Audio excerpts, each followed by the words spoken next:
How's everyone doing today? This is your co-host, Dervin with Synonyms of Sound. This is your other co-host, Tony. We've got an awesome guest today on the show. We have Miss Mariah Scott from Next Level Chef, an awesome, career personal chef as well, and she's here to kind of give us the inside scoop on just Mariah Scott as a whole. Thank you for taking the time to join us today. I'm super excited. Thanks so much for having me. I'm happy to be here and shine whatever light I can on what's going on. Awesome. Yeah. So I can kick things off since avid watcher of the show, watched the last night episode. Don't want to ruin anything for anyone yet, just in case. But what I did want to ask you before talking about the show is tell me a little bit about what got you into cooking, because I remember you mentioning that you were a flight attendant for a couple of years, if I remember correctly. Yes. So how did you transition from being a flight attendant to design to taking cooking seriously? How did it all come to be? Wow, that's a loaded question. Cooking has always been a part of my life.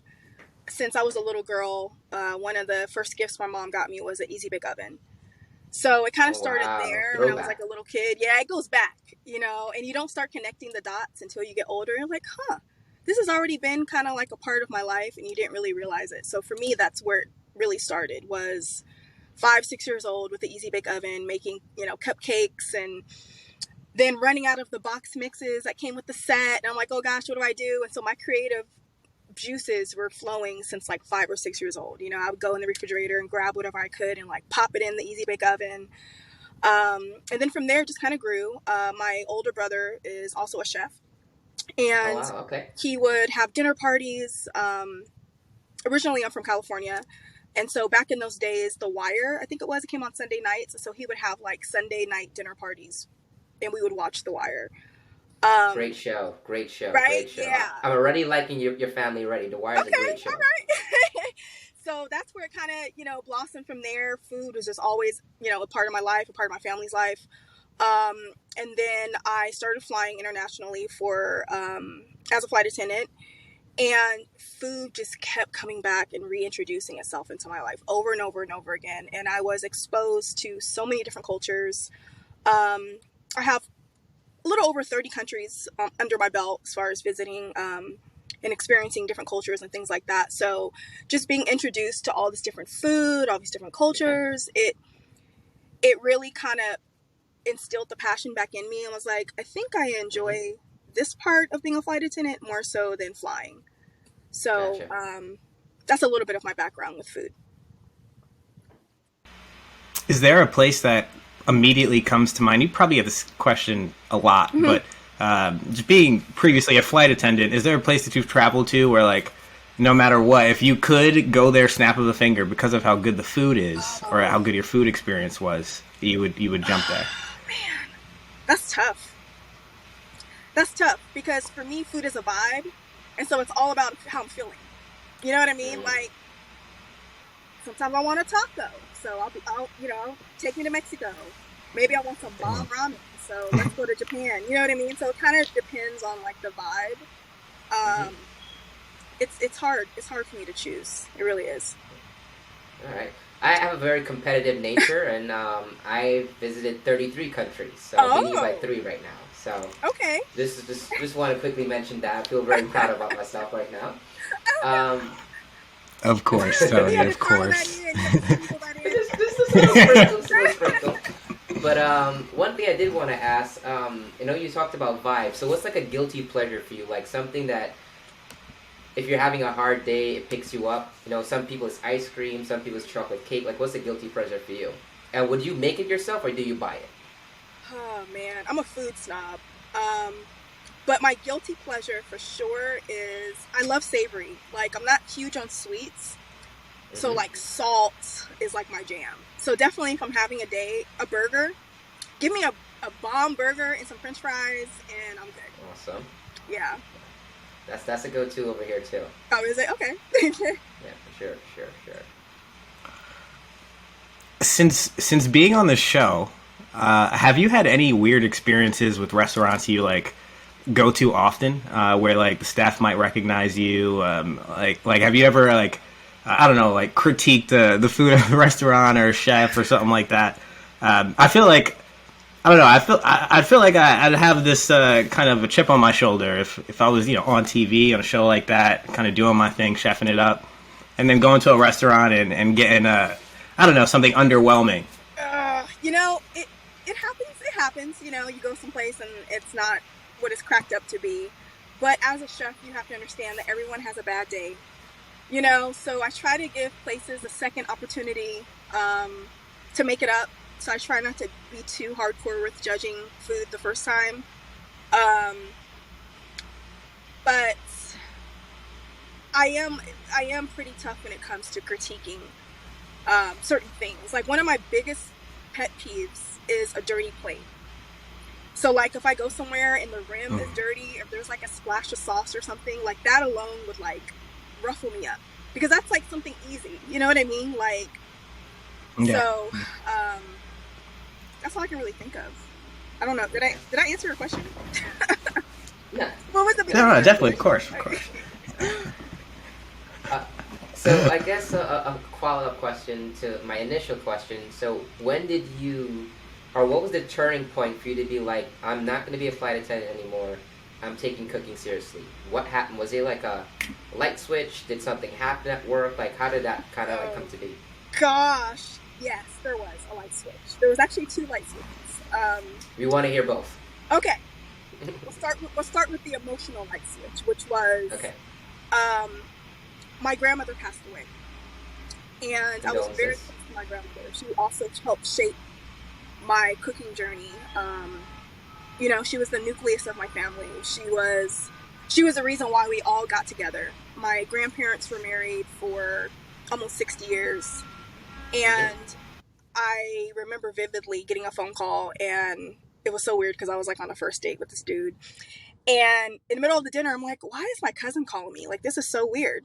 So I stepped outside and I get the phone call, and she's like, Mariah, like, sit down. Grandma basically passed away. And it happened she was driving home from church with my grandfather in the car, got into an accident and hit a tree and died immediately. So it wasn't like she was in the hospital. We were preparing for it, and so it hit me like a ton of bricks. And from that point on, life just wasn't the same. And I would go to work and it just wouldn't feel the same. And I was just like, I'm dealing with people, it's customer service oriented. I had to have a smile on my face, but internally I'm just like, I'm not enjoying this anymore. And life is so short, and how I lost my grandmother, so it's like, what am I doing?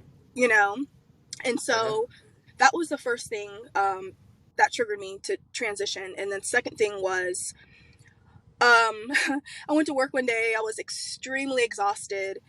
They called me and I had to be at the airport within 2 hours and fly to Japan. I was sleep deprived. Wow. I sat at the airport for hours because I was on call. I was sick. I had really bad insomnia, and I was extremely tired. I was just like, why am I putting my body through this, my mind through this, knowing that this isn't what I'm truly passionate about? You know what I mean? So those 2 things combined, I was done. I was done with flying after that, and enrolled in culinary school. And where did you go to culinary school, if you don't mind me asking? Well, I actually went to culinary school, and when I tell people this, they're like, what? I got my culinary of arts degree from Houston Community College. I am a community college graduate of culinary school. Congrats, man. Right? Congrats. Yeah. It's amazing.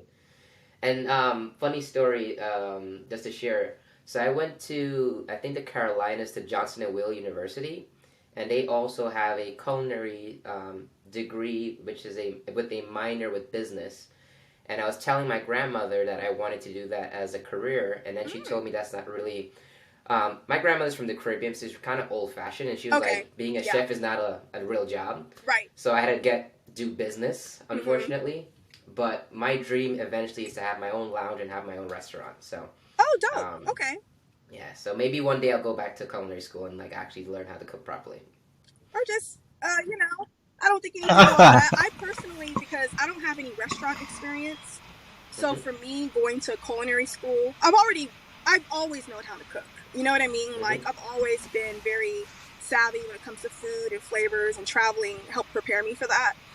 I just went to school to learn the technique because I didn't have restaurant experience. So I wanted to learn the mother sauces and how to bouilloire, and you know what I mean, and how to fix a broken sauce. So for me, it was kind of a crash course of what I didn't learn in the restaurant industry. But it.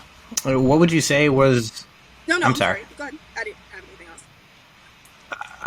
I was going to ask, what would you say was, I guess, the biggest or toughest obstacle during that time when like learning some of those concepts, just to like tighten up and clean up? Because obviously, like you mentioned, you were already cooking and things of those sorts, but it was the restaurant experience that you wanted to clean up on. So was there like I don't know, like a challenge that you can kind of take something away from during that time that you can remember? Culinary school is tough.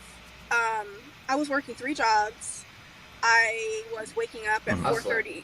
Yeah, and to put myself through culinary school, even though it's community college, it wasn't cheap. You know what I mean? And I chose to go to community college because it was a huge jump for me to even start this new career. I've been flying for almost 6 years, and here I'm not a spring chicken. I'm not in my 20s. So I'm like, this is a huge risk, So I don't want to go into debt learning skills, and so I was like, this is the best route for me. And the school that I did go to has an amazing professors, amazing teachers. Actually, one of the major chefs here in Houston, who owns like 6 different restaurants, is an alumni of the same school I went to. One of my teachers actually wrote the book on baking that is used in all of the culinary schools around the country. Shout out to Chef Van Dam, who I studied baking under. So it's all about just utilizing your resources. Like I always tell people, don't go into debt to learn how to cook. Unless you absolutely want to, but you don't have to. But to answer your question, as far as like the hardest thing for me was just being present during culinary school and working and waking up early and just hustling. It was hard. It was really challenging. And I went back to back, summer school, semester, full-time, going to school full-time and working full-time and working part-time. So it was a lot. It was a lot. I definitely commend that work ethic. That it sounds like a lot. Not a lot of people, I feel, have the courage, right, to like take that leap for something that they love. Yeah. After they've spent so much time doing something, and just a lot of people think like what you talked about, like not being a spring chicken, or the not wanting to get in debt and things of those sorts. A lot of people like. They see that and they can't do it. They kind of fold a bit. So I commend that. I commend that completely. Excuses cripple them to making a decision. So I get it. One of my biggest things is I try not to lead in fear. And unfortunately, a lot of the decisions that we make are based in fear. So if you kind of remove that away, it opens up so many more opportunities for you. Because I was easily discouraged at first when I was looking at culinary school prices. I was like, man, this is crazy. Like, I'm not trying to get my doctorate, but the prices are very comparable to going to school to become an attorney, or, if you're going to CIA, if you're going to like Cordon Bleu, it's expensive. So it could be scary, it's kind of just getting past that barrier, fear, and kind of pushing your way through that. Gotcha. So, when you did complete culinary school, did you go into the restaurant business? But I know now from the show, you mentioned that you're a personal chef for someone. So why did you go that route, or did you do the restaurant and then became a personal chef? Just want to understand that journey. To this day, I have yet to work in a restaurant. I have always been a private chef. I also have worked with, I worked for Williams-Sonoma for a couple years. I taught cooking classes there. I've done a lot of cooking for cookbook launch parties for some big name chefs. Like I've cooked for Bobby Flay's cookbook party. Chris Shepard, who's a huge chef here in Houston, I cooked for his cookbook release party. So I've always done like events. I've worked in all sorts of kitchens except for a restaurant kitchen. And any reason why you haven't done that? Because I know you mentioned that your brother's a chef. I'm assuming either he has his own restaurant or works at a restaurant. What's like, why not try it? If there isn't a reason. It's something that's been on the back burner for me. The restaurant industry. I know that it is a huge commitment. It's a lifestyle. And I don't know if I want to fully commit my whole entire life to being inside of a restaurant. I love the flexibility of being a private chef. I get to work with so many different people, and do so many different things. I get to travel. When you own a restaurant, sometimes it confines you to that. It's your baby, and I don't know if I'm ready to have a baby yet. Yeah. Also, really competitive industry as well. Yeah. A lot of restaurants don't succeed. Also, it's a tough industry, but the flexibility, the travel, how everything's tying in, it's so awesome to hear. Yeah. But I'm a keep. What would you say? I'm not afraid of doing a restaurant. Let me just put that out there. I'm not scared. It's just I don't know if I want to fully commit to that yet. So, but if an opportunity presents itself and it's the right time and it makes sense, then I'm down to try it. Awesome. I'd imagine with the recent success, the prices went up with the events and. Yeah. Better. Awesome. So, how did the whole show come to be? Like, how did you find out about the show? Did someone tell you about it? Like, tell us about that show journey and how did it come to be? People ask me that, and it happened so long ago. I've been trying to pinpoint exactly. I believe I received an email. Someone reached out to me, and then I applied. And it was a very, very strenuous process. I mean, we're talking 8 months of just interviewing. God damn! What they were trying to know? Like your whole life story? Yes. You're talking that's crazy. Psychological examinations, meeting with a psychologist via Zoom. I met with a private investigator via Zoom. Damn. It's like you're applying to be police. I mean, actually, it's probably a little bit deeper than being a police officer. That's a whole other conversation. But yeah, it was a deep. I mean, because you're on TV, you know what I mean. So they're concerned. Do you have any ex-boyfriends who are gonna see you on TV that are gonna come after you, or there's a lot. They want to make sure you're safe and protect you. Yes, got it. Okay. And your mental state, because there's a lot of internet trolls. There's a lot of haters. And are you going to be able to mentally be okay with all this not just the positive part, the negative part as well?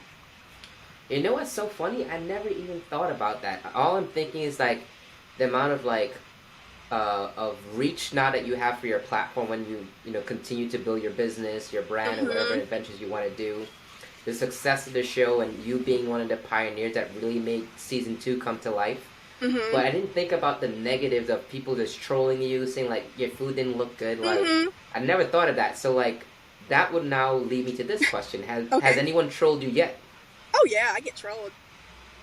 So can you share a funny one? Can you share a funny one that happened that you were like laughed at? I was like, you can't be kidding me. To be honest, they're all funny. I love haters. Like I love haters because at the end of the day, I don't want everyone to like me. Because if everyone likes me, then I feel like I'm not being authentic to myself, because you're not going to appeal to everyone, you know what I mean? Sure. And I'm okay with that. So I think it's just humorous that people invest the time and energy to speak negatively about someone. It's just for me it's funny because it blows my mind. It's like you have time in your day to physically type out all this hateful negative stuff. Like, that's hilarious. Who does that? Crazy. Who does that? Crazy. I've heard people say though, like, she's forgetful, she's flighty. The real her really came out. You try to come across like you're humble, but you're so pretentious, and you act like your shit doesn't stink. Someone said, which I thought was hilarious. You didn't deserve to win. It's crazy how much. Or I'm not black enough. Or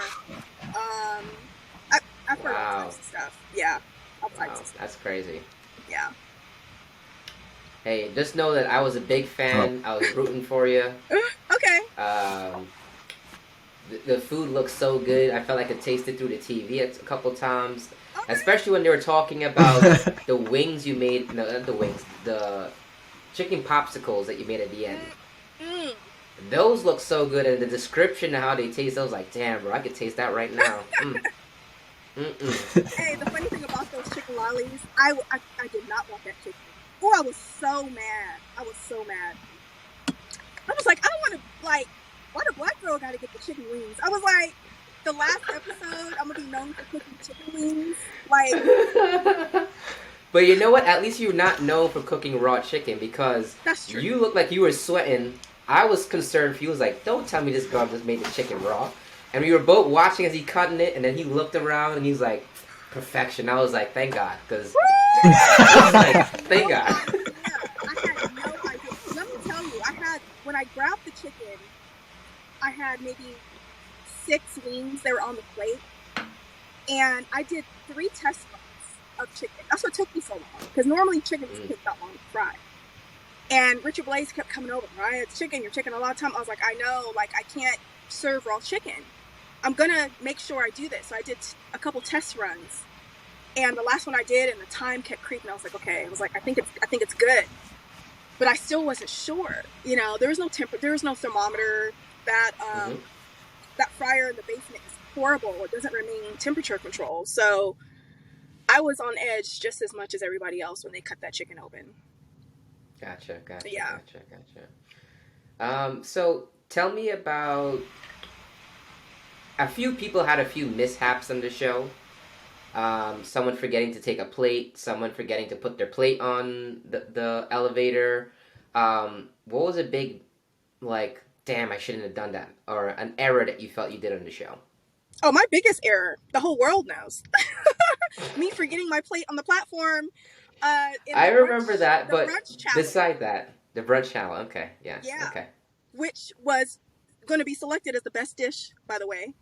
When they tasted it, which was like stabbed me in my heart when he said that.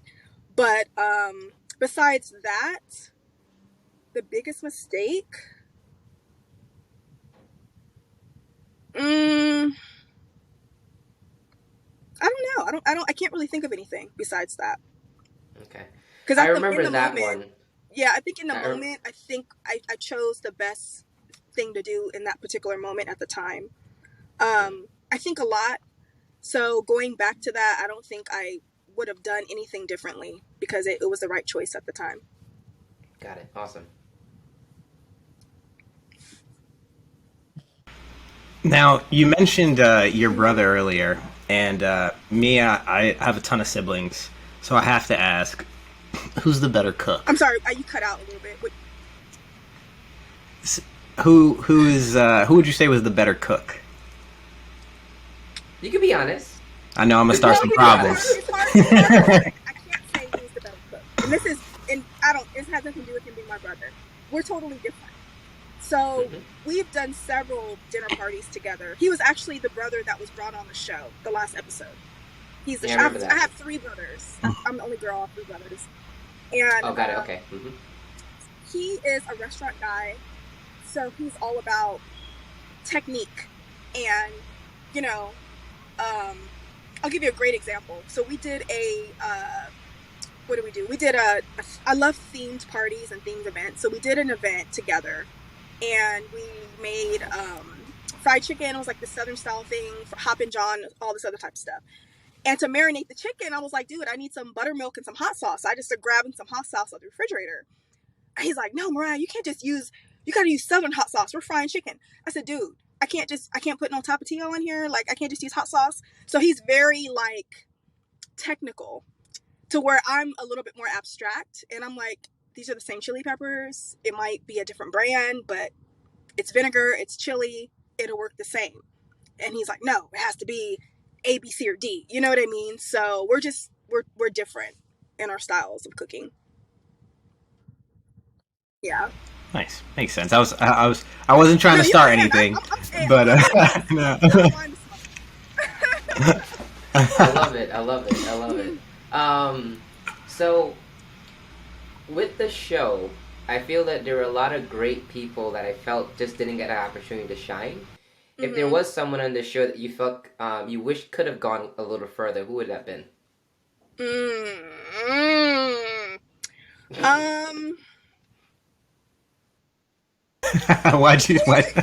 Wait. Why'd you? Who do I feel like should have went further? I really liked it. Would have maybe have seen Kenny go further. I cooked with Kenny one time in the kitchen, and I would like to have worked with him a little bit more. Mm-hmm. Courtney, I would say Courtney, but she was there the whole time up until the last episode. Otherwise, I would say her because of Mm-hmm. her growth. You know what I mean? She Yes, like she definitely grew. she grew a lot. So to She see like definitely where grew. she was Mm-hmm. going to go next, I would like to have seen that. Um, who else?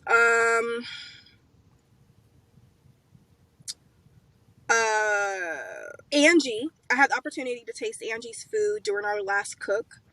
Mm-hmm. She has some things brewing where I think that there's some things in her that would have been great to see to come out a little bit more. Okay. Cool. Yeah. Cool. And I guess a follow up to that about you talk about a different people and wishing to see them grow a little bit more. Has there been one culinary influence that's really kind of like grounded your technique of cooking? I know every meal is kind of slightly different, but is there Mm-mm. one culinary influence that really has a big impact on your approach to cooking or style of cooking? No, Mm. there isn't one thing, and I guess maybe that's a kind of my personality, where I gravitate to different things. I'm a very eclectic person, so it's like I enjoy little things from everyone. Like I love Bobby Flay. I love his utilization of texture and spice, and Mm-hmm. he has 3 ingredients that he gravitates to: honey, tangerine juice, and chilies. You know what I mean? So I enjoy that part of him. I love Martha Stewart because she's a brand. She's a boss. You know what I mean? She's about gardening. She's about the process. She's about entertaining, which for me is important. With food, should be enjoyed and an experience. I love Chef Gordon Ramsay because he's all about technique, and Mm-hmm. he's just a smart dude. I love Chef Richard Blaze from his gastronomy, and his little magical, whimsical approach. Chef Naisha, her biracial background, she kind of influences with her food, which I appreciate because of my travel background. There's so many wonderful chefs to name. I can't even really name all of them, but every chef I think has played a part in my transition and with my growth potential with culinary for sure. All right. Cool. I mean, what would you say was the like long term goal? Where's Mariah 5 years from now? Mariah 5 years from now. Ultimately, what I would really love to do is have my own show. I would love to have my own traveling cooking show, kind of introducing people to cuisines all over the world and just showing how they're all connected. I'm always inspired. Everything I prepare, everything I make is like inspired by someone I met or a place that I've been. For instance, like I went to get my nails done last week, and I was talking to my nail technician, and she's Vietnamese, and she was like giving me game on how to make pho. Telling me how long to cook the bones and how to make the broth, and it's like wow. So it's like you don't necessarily have to go outside and travel to be influenced or to be inspired by other cultures. So I would ultimately really love to have some type of platform on a national level to just have people experience that. That's amazing. And I want to just touch on that because I like that idea. And if you do this show, when you do this show, There you I go. hope you go to, yes. Yeah. When you do this show, Yeah. yes. I want you to go to the Caribbean because I feel that there's a lot of shows that go all over the world and they never really go to the Caribbean or go to like certain places in South America that aren't like Brazil. And I feel there's a lot of rich culinary history in the Caribbean. Yes. And it just needs to be highlighted just a little bit more. And I would love for you to just go to a couple places. Of course, go to Guyana. That's where I'm from. Okay. Go to Haiti because that's where my boy is from. But I would love for you to do something like that, you know? Yeah. I would love to do something like that. I've never been to Haiti. That would be dope. I mean, I was actually supposed to do a trip to Lima and highlight their food there, but it happened right before the pandemic, and so it got canceled. But I love South America cuisine. I love Central America, like Belize, Panama City. I mean, Cuba would be dope, you know. So, yeah, to kind of highlight those places. I like where you're going with this. I like it. All right. Can we expect like a cooking book? I don't know if you have a cooking book, but is that something that you're thinking of potentially doing? Because I would love to get that lollipop chicken recipe. I'm still in love with it. So if you can put a book out, would be great. Yes, is that like something you're thinking of? Yes, it is actually. That's probably the next thing that you're going to see come from me is a cookbook. I've actually been working on a cookbook for the last 5 years. And it's based on travels. It's kind of an entertainment cookbook with culture and, how to set a table for a party and how to build a menu with a theme. So I've been working on this for years, and that is going to be the next thing that you will see from me, for sure. I love the timing. Awesome. Right after the show. Isn't that crazy? The timing is, I'm a very religious person. So I feel like God always has a plan, and I think He timed everything for you so that when you do release this book, it probably will just take off like a rocket ship. So I will definitely be purchasing one of the books for sure. Awesome. I appreciate that. And it's all about timing. I didn't plan any of this. I didn't know I was going to be on Next Level. It's just amazing on if you just, and I'm always say this, put in the work, set the goal and just do the steps in order for you to get there. Opportunities and doors will open. I mean, a lot of things in life you can't plan for. You just have to be prepared. Yeah, that's true. Very true. Very, very true. Man. Let me make sure I've gotten all my questions here. I've got and I wasn't sure if I was going to ask this question, but the way he acts on TV, so I must ask, like, what is, I've heard a lot of positive things, like successful, intelligent guy, but like, has Gordon ever rubbed you the wrong way? Sometimes I see him and the energy that he has and how he engages with people sometimes, and from just watching the TV, I'm like, damn, like, tell me, relax. I heard you, but that's just me externally, right? Like I've of course never engaged with him. I can't speak on the type of guy he is, but I guess what's it like working with Gordon Ramsay? What you see is what you get. It's what you see on TV is how he is. However, I also think he's very smart in that some people, how can I say this? It's like, it's almost like he knows what the reaction, depending on who he's talking to, what it's going to be. So for me, there were a couple instances where he said something crazy to me a couple times. And at the end of the day, for me, I'm like, this is Gordon Ramsay. Like, I'm going to let him talk crazy to me. Like, I'm not expecting for him to be, like, full of butterflies and glitter. Like, it's Gordon Ramsay. So why would you expect anything differently? So I'm not offended by what he says. But yeah, I think they didn't show it, but during my elimination cook, he took something of mine and he like picked it up and he asked me what it was and he just like threw it. And I didn't hear what he said and I asked someone else. I was like, did this dude just throw something off throw something on the floor? Like, yeah, girl. I was like, oh, all right, we'll leave it off. That's funny. It's fine. That's so funny. That's so funny. He has a very strong presence, a very strong personality, and he has a lot of energy. I mean, he was all over the place. I was like, dang, this dude, like... You could feel it through the screen. Like, a lot of energy. What is he eating for breakfast, Chef Ramsay? I need to know. It's a lot of energy for sure. Yeah. So I did have a follow-up question about the book. Why 5 years? Were you just trying to hit a certain number of pages? Did you put it down, get back to it? Like, just want to understand a little bit about that book journey, because I'm sure it's like an amazing piece of work, but just want to get a sense about that process. So, it, writing a book, is already a tough challenge. However, with cookbook, you have measurements. You have to practice the recipes. You have to make sure that when someone else cooks it, it comes out the same way. So it's testing, a lot of testing recipes, getting measurements right. It's almost like writing something in a different language because you're speaking to people who don't have the knowledge that you have on the topic. So you kind of have to break it down. You know what I mean? Because when I cook, I'm pinching, I'm doing this, I'm doing that, but I can't explain it to someone who's purchasing you have to have measurements and things like that. So it's so technical. And then after a while, you just become exhausted. You take a break, you get inspired again, you switch things. So it's just been a process. And a follow up on the book. So if someone when they do purchase your book, what can they expect when they purchase your book? Is it going to be like quick and easy?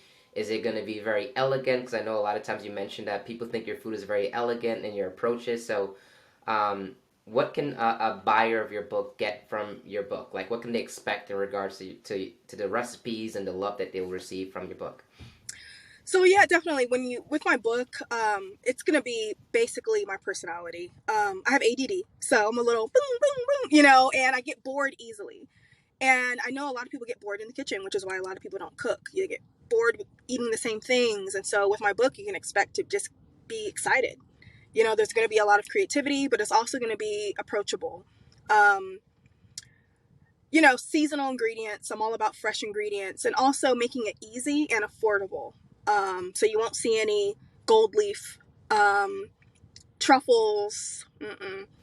I just want to speak to the everyday person. I just want to. I didn't grow up with much. You had to basically go to the refrigerator, use what you have, and make it work.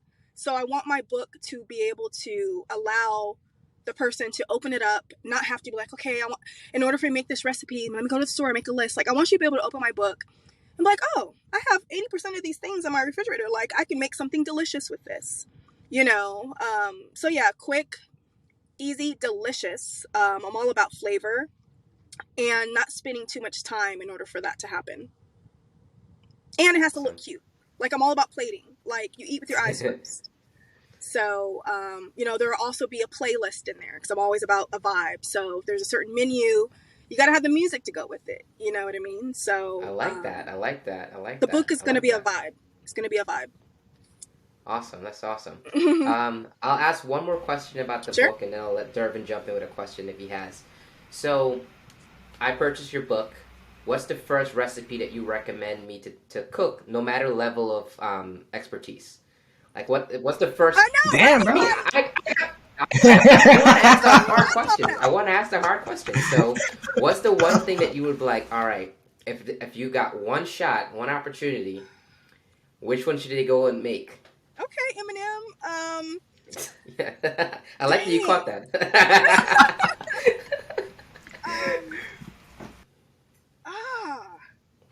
What is the one thing? I don't know. That's tough. Like the first recipe in the book? No, not the first recipe. Like, what is like? All right, if you had to like pick like the 3 things that you're most gonna be proud of, like that you put in this book that were your recipes.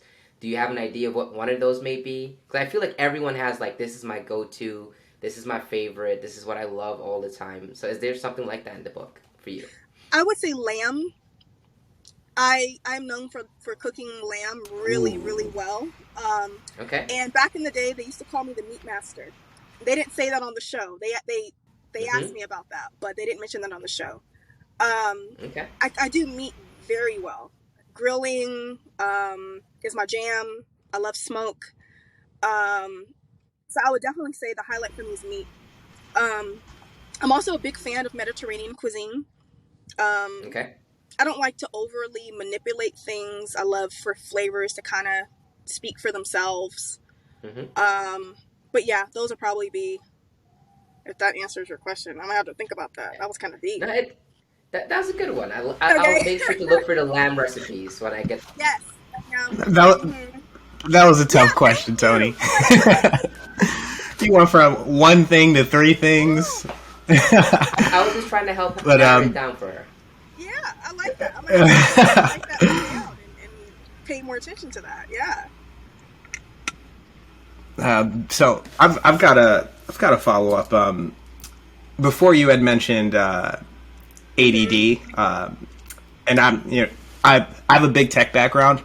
I just wanted to say that ADD, ADHD, like some of the most talented like engineers, designers, really really smart and creative people have ADD. I've noticed that. I hope I'm not making you feel uncomfortable anyway, but I just wanted to make that comment. Fine. And I'm okay with having ADD. I'm fine. It's my superpower, so I'm fine. Yeah. It's your advantage for sure. Like you said, a lot of businesses do have ADD. Because your creativity, your wheels are always turning. Definitely. But my follow up question is, after or going through the show, what would you say was the big takeaway for you? Like, did you learn anything about yourself that maybe you didn't think about before? That like going through that experience, I guess what was the biggest takeaway? The biggest takeaway for me is I learned a lot about myself.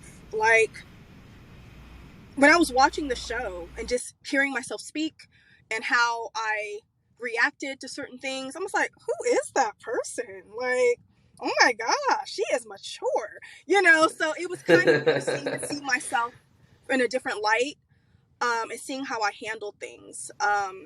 For one, focus. I was so focused. Like, even my mom, she was just like, Mariah, I have never seen you that focused before. And everybody kept saying, girl, you were so focused in the kitchen. And Gordon Ramsay, they didn't show it, but he kept I just have to saying, give you a quick jab. You were so focused, that's why you missed the plate.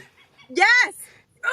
I just had to jab you. I'm sorry. No, that basement was set up. And if you watch anyone who was in the basement in the same corner I was in, there's 3 other episodes where people were in that same location who almost missed the platform. You couldn't hear anything in that corner. Let me just say that. But I was focused. Okay. Yes. But yes, you were. I would say, yeah, definitely being extremely focused is probably the biggest thing, because I never realized how focused I could actually be until after the show. And I've had people tell me that, but to actually see it and witness it, they say it all the time. You're so focused in the kitchen. You're so organized in the kitchen. And Chef Gordon Ramsay, he kept saying that to me. He's like, girl, you have veins of ice. And it's so eerie. He was like, it's so eerie on how calm you are in the kitchen. He was like, it's almost refreshing. And he said that 4 different times. I don't think they showed that. Yeah. He showed it. He mentioned, I remember him mentioning it once, I think in the season finale. I think he mentioned something about ice in the veins. I remember that. And I think he did it a previous episode for sure. So I think I've heard it twice in the show. Okay. Yeah. And so he was kind of thrown back by it too. Because, everyone was getting frazzled and nervous. And I will say I wasn't nervous at all, which is weird. I don't know what that means. It means you were prepared for battle. I mean, you were ready for the smoke, like you said. So I think it just means that you were very much prepared for the battle. You knew your stuff. It always came out in your food. You competed in elimination and got out of elimination earlier. Yeah. So, I think you were just ready. You were just ready for the smoke. Yeah, maybe. I think it's a sign for the show in the future to come. The level of focus and comfort we're gonna witness when you potentially take that Caribbean trip. Yes. Yes, definitely. For sure. I'm down for that. That sounds awesome. Would you do another cooking show or cooking competition show? Because I know some people they do one show and they just don't want to be that show person or that show personality type thing persona. Would you be interested in doing another show like that, similar to Next Level Chef? Oh, I would love to do it. I would love to do another cooking competition. The adrenaline, for me, it was addicting. I loved the thrill of not knowing what was going to be thrown at me. I love to be challenged. A lot of people don't like that feeling, but I enjoy it because it makes me better. I learn things about myself and just being pushed, you know what I mean? And having things thrown at you and you just got to matrix it, So I enjoy that. So I would love to do another cooking competition for sure. What would you say is the hardest dish to cook? The hard, Just in your experience, like your opinion. hardest The hardest dish to dish. cook. For one, I would say making a perfect egg. I've always been tested for jobs. One of my first private chef jobs, she asked me to make her an omelet. The omelet is one of the tests of if you're a great chef or not. So I think that's a tough technique to master. Also what do you call it? The broth that you have to make clear. I can't remember the name of it. Oh, I know which soup you're talking about. I know which one you're talking about. I watched A a couple consomme. cooking shows. Sorry, a consomme is also tricky. Requires a lot of skill. Hollandaise, which I hated to do. In school, we had to do it all the time. And butchering. I think butchering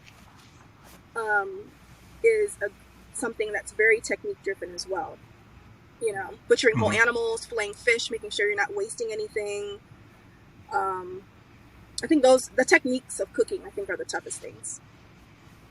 Before you even get to the pan, it's the preparation, I think, is what separates chefs.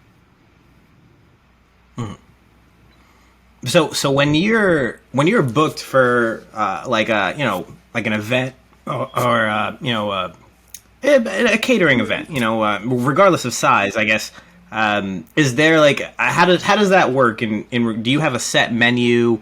Does someone come to you and say, hey, I have a preference for these types of foods, things of those sorts? Is there one that someone might ask for and you'll be like, oh, I got to make that for this many people? Happens all the time. I do both. I do events to where I create the menu, and at the ticketed events, I create the menu. This is what it is. Buy a ticket, you can come. And then working as a private chef for their event, they're in charge of the menu.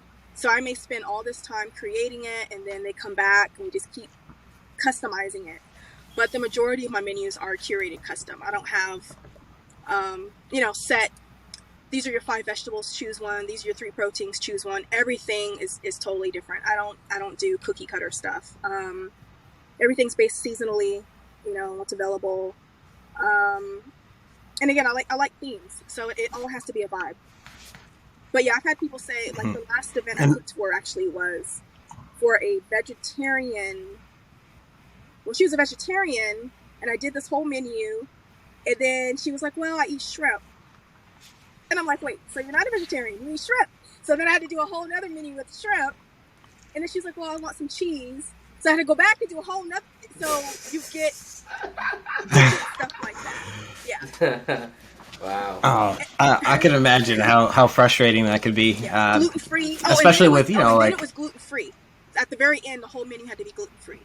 So I would say that's something different, too, versus a private chef and a restaurant chef. You have to kind of just take with the title of being a private chef. You're catering to someone's individual needs. Yeah. Mm-hmm.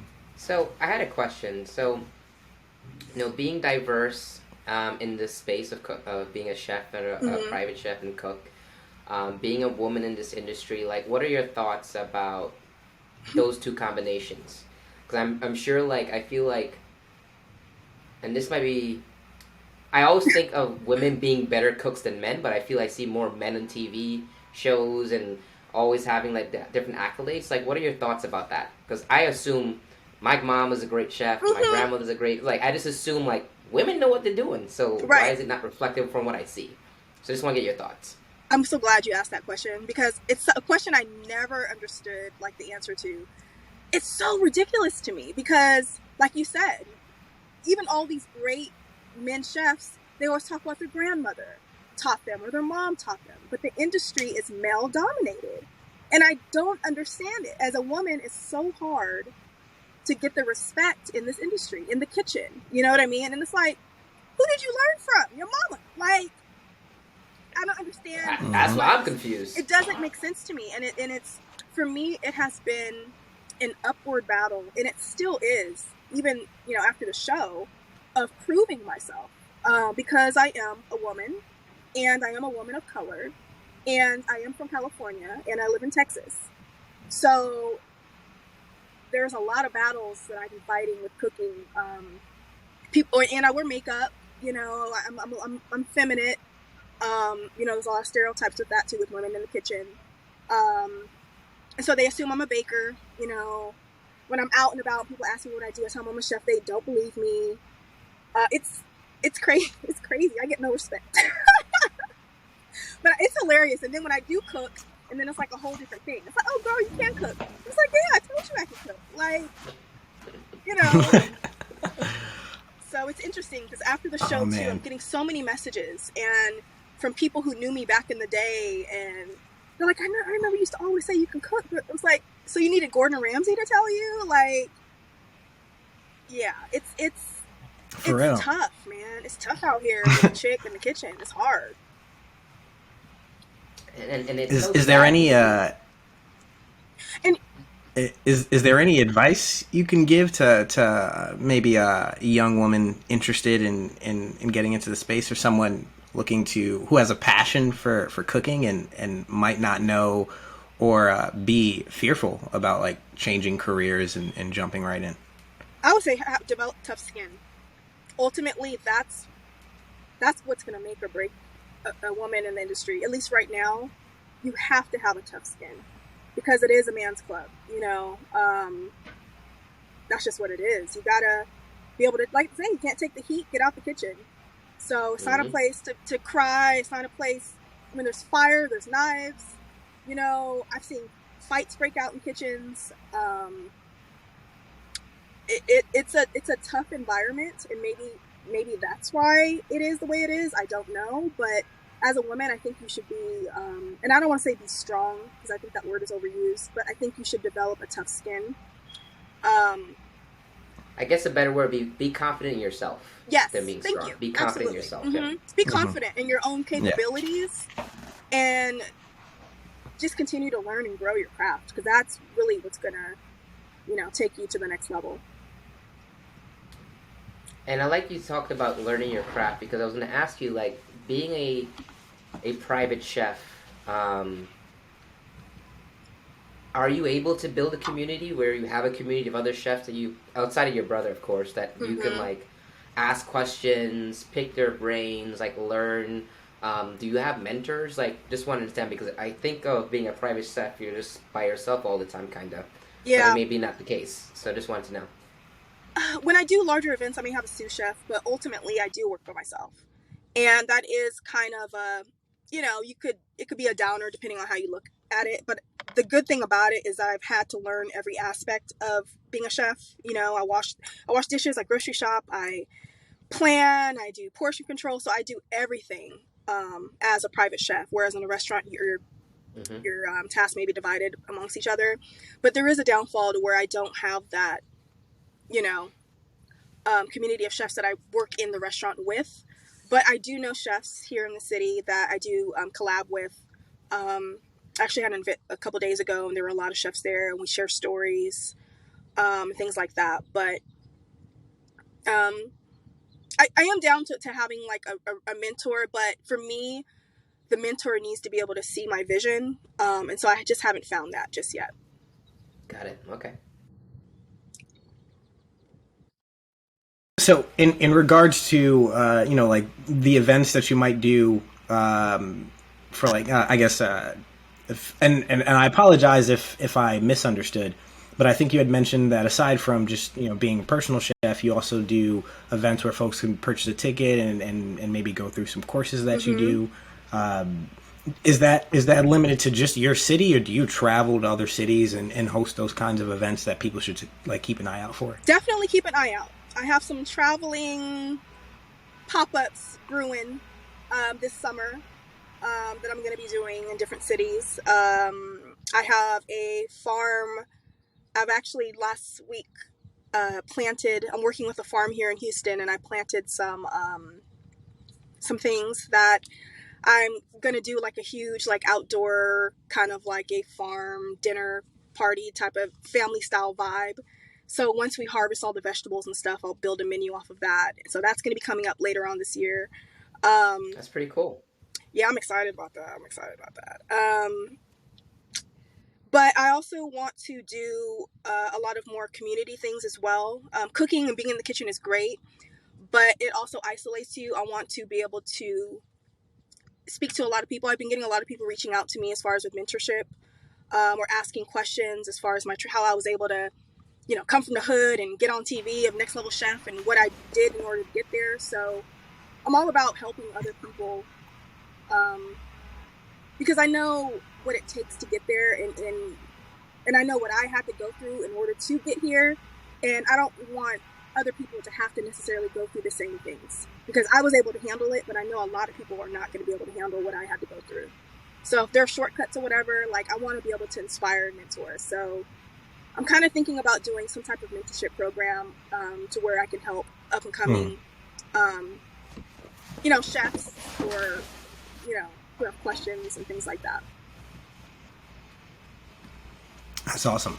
Yeah, and I will do my best to follow up and stay on, keep track of that. If there's any opportunity for me to help, spread the word out, or bring people your way, definitely would love to partner in that regard. And I want to put a plug out for New York City. You have to come to New York. I have something as one of your stops. I'm not going to say what, but me and someone else from the show, we've talked about some things. So New York is definitely on the map. So let me know when you are coming, so maybe I can come taste some of the food. That would be great. Okay. So I know in the creative space, which I think cooking is very creative. Oh yeah. I know musicians always have I wish I could collaborate with this person on a song. Is there someone that you'd love to collaborate with in building a menu, a 6-course, 12-course menu at a really nice restaurant? Do you have that person that you would love to collaborate and build that with? You want my honest answer? Yes, I want your honest answer. You know who I would love to collab with, and it's not a chef? Who's that? Who I think it would be so dope? Who? Snoop Dogg. Oh, man. I would love to collab with Snoop. We're going to put it out there, Snoop. She wants to collab. Snoop is a foodie, okay? And if we can do this in California and do a whole menu inspired by California vibes, I think that would be dope. So I remember you mentioning that Martha is a boss, so I'm assuming you're trying to do that Martha thing, because I know Martha has a TV show with Snoop, and they do some food stuff, so I love it. Oh, yeah. That would be awesome. That would be so dope. A little Martha mixed with a little Anthony Bourdain, you know what I mean? I love that whole vibe. So I know a lot of people, Martha Stewart's a boss. Martha Stewart's been around for decades, and has maintained, regardless of what she went through. I mean, relevance. Thank you, relevance. Yeah, we're just kicking it with Snoop. Yep. But yeah, I would love to cook. I would love to hook up with Snoop. I think that would be a chill, dope experience. That's dope. And are you opposed to anything cannabis infused, or have you experimented with that before? Or what are your thoughts on that space? I just, that was the first thing that came to mind when you mentioned Snoop Dogg. And just in regards to shows, there's one show in particular I used to watch a lot on Vice. I think it was called Bong Appetit. And they did a lot of stuff with cannabis-infused foods, and it changed my whole perspective on that approach to culinary arts and things of those sorts. So what's your take on that? I love it. I'm very spiritual. I'm all about holistic medicines and things like that. So I've done a lot of research with cannabis and CBD, and I'm all about that life, So I'm into the vibe, I mean, that doesn't have to be. It's a growing industry for sure. Yeah, not here, but in other places, yes. All right, for sure. Well, CBD is big here, and you can do a lot of CBD infusions for mental health and things like that. But I'm all about holistic medicine and stuff. Cool. Awesome. Nice.